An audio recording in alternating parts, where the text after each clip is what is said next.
Donc, je dis, la question de la nationalité de Thiam, c'est Ouattara qui a ajouté ça dans la Constitution. C'est lui qui a ajouté ça, peuple de Côte d'Ivoire. Retenez ça. Pour écarter Thiam. Mais Thiam, là, c'est Dieu qui a envoyé Thiam. C'est Dieu, là, qui a envoyé Thiam. Parce que la même arme que tu as utilisée pour combattre Gbagbo farouchement, la même arme que tu as utilisée pour prendre Gbagbo pour l'envoyer à la CPI, là, Dieu a pris cette même arme-là pour venir face à toi. Dieu a pris cette même arme-là pour venir face à toi. Thiam, aujourd'hui, là, il peut couper le courant chez toi. Tu n'es rien. Alors, chers amis, j'espère que vous allez bien. Nous sommes toujours avec Johnny Pacheco. Aujourd'hui, il nous sort un autre dossier sur la nationalité de Tidjane Thiam. Pour Johnny Pacheco, c'est Alassane Ouattara, le président de la République, qui aurait manigancé toutes ces choses sur l'histoire de la nationalité pour exclure, n'est-ce pas, Tidjane Thiam de ces élections présidentielles. On va donc se poser quelques questions. Cela veut dire qu'Alassane Ouattara était déjà au courant depuis des années que l'intention de Tidjane Thiam de vouloir briguer la magistrature suprême. La deuxième chose, dans la nouvelle constitution, vous aurez remarqué qu'il y a le mot exclusivement ivoirienne. C'est-à-dire, vous ne pouvez pas avoir une double nationalité et prétendre vouloir accéder, n'est-ce pas, à la magistrature suprême. Est-ce que ce que Johnny Pacheco raconte, c'est vrai ou bien c'est faux? Nous allons d'abord suivre, n'est-ce pas, ces arguments. On en revient juste après. Pour vous. Donc, je dis, la question de la nationalité de Thiam, c'est Ouattara qui a ajouté ça dans la Constitution. C'est lui qui a ajouté ça, peuple de Côte d'Ivoire. Retenez ça.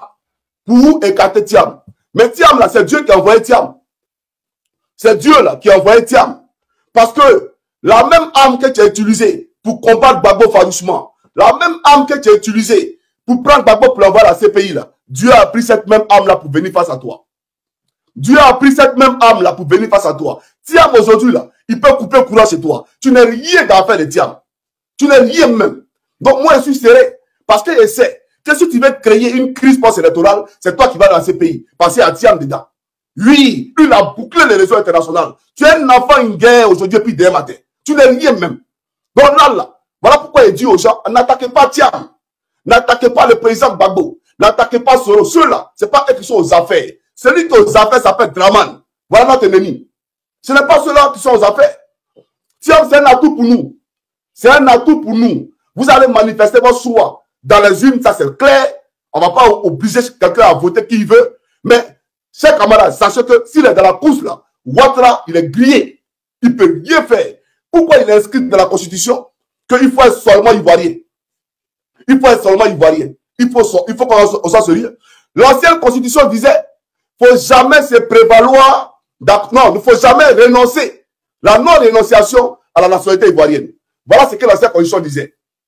La non-rénonciation à la nationalité ivoirienne. C'est ce que l'ancienne Constitution disait. Ouattara a levé ça, il dit qu'il faut être exclusivement ivoirien.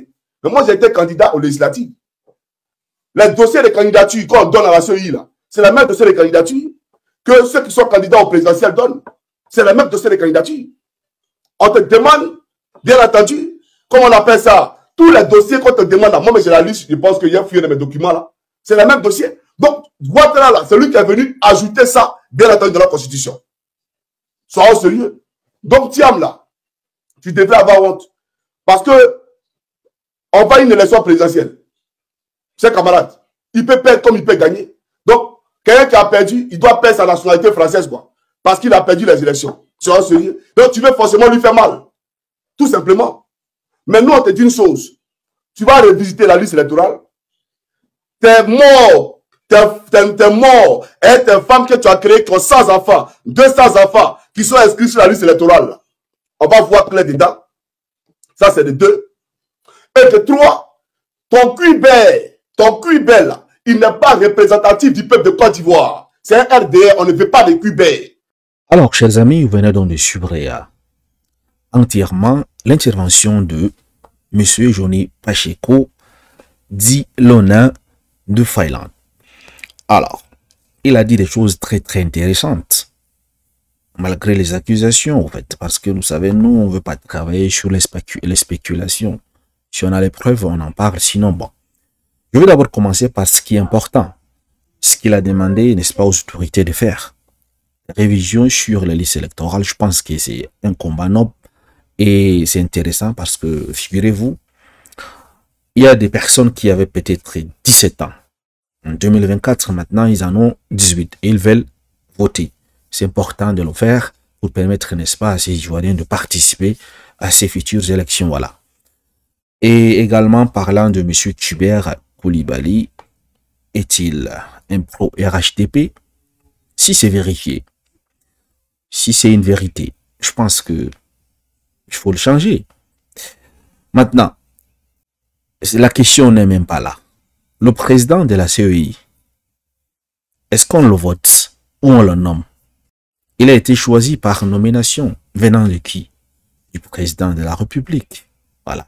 C'est vrai que en prenant ses fonctions, il jure de servir et uniquement de servir la loi, toutes ces choses de la République. Mais en réalité, il y a des deals derrière, n'est-ce pas, ces nominations. Parce qu'avant de vous nominer, on vous appelle, on cause avec vous. Voilà ce qu'on attend de vous lorsque vous seriez à ces postes. Voilà.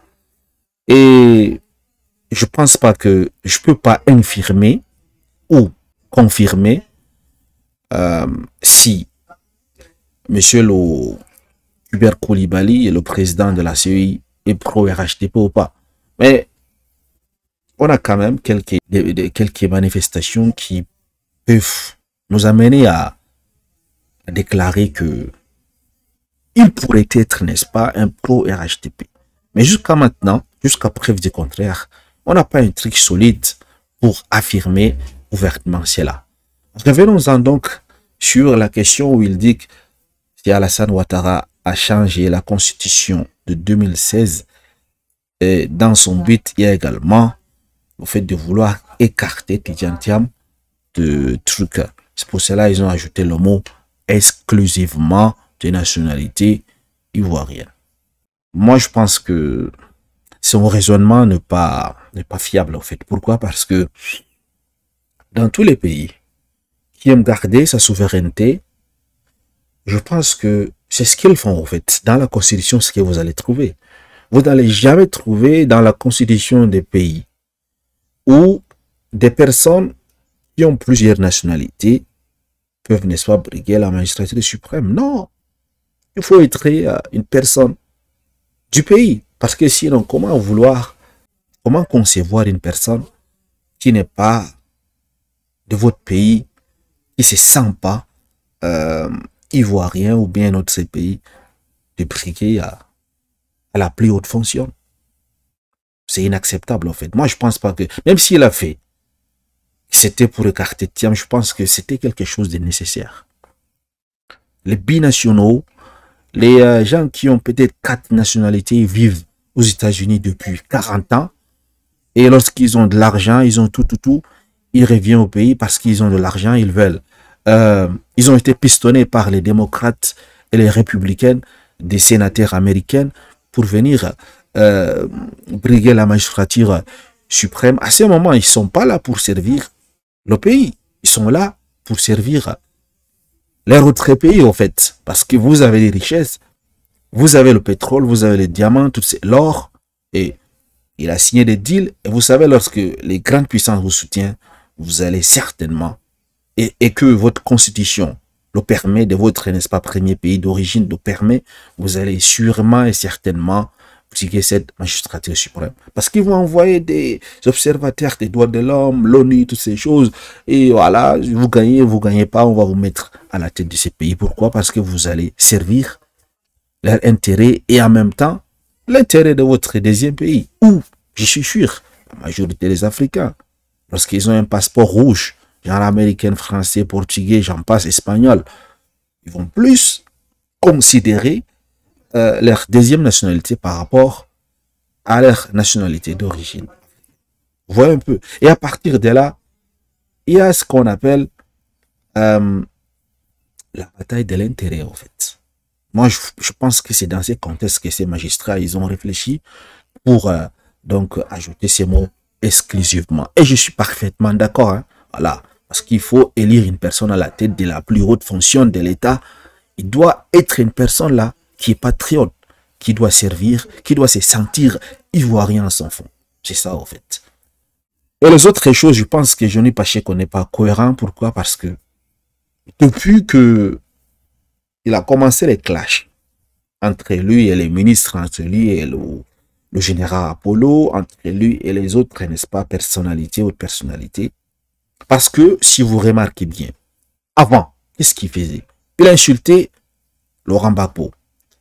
C'est même Thiam qui défend aujourd'hui l'insulté avant. Vous voyez?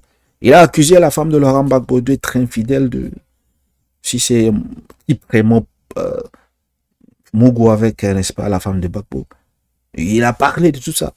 Après, lorsque ça a cuit sur lui, en fait, lorsqu'ils ont coupé le robinet, je ne sais pas ce qui s'est passé entre eux réellement pour qu'il les tourne le dos.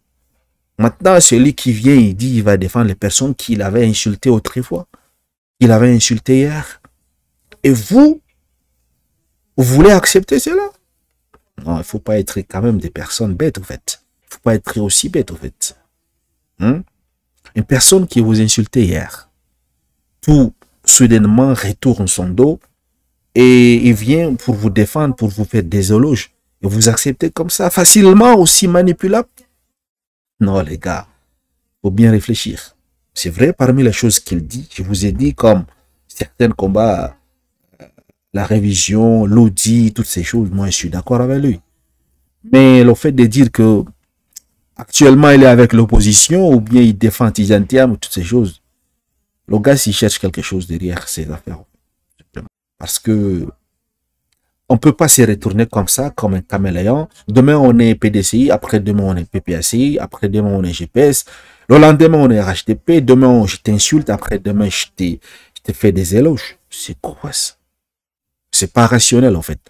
Donc, chers amis, dites-moi, qu'en pensez-vous donc de sa sortie sur l'affaire qu'Alassane Ouattara aurait volontairement ajouté ces mots exclusivement ivoiriens pour donc prétendre briguer la magistrature suprême.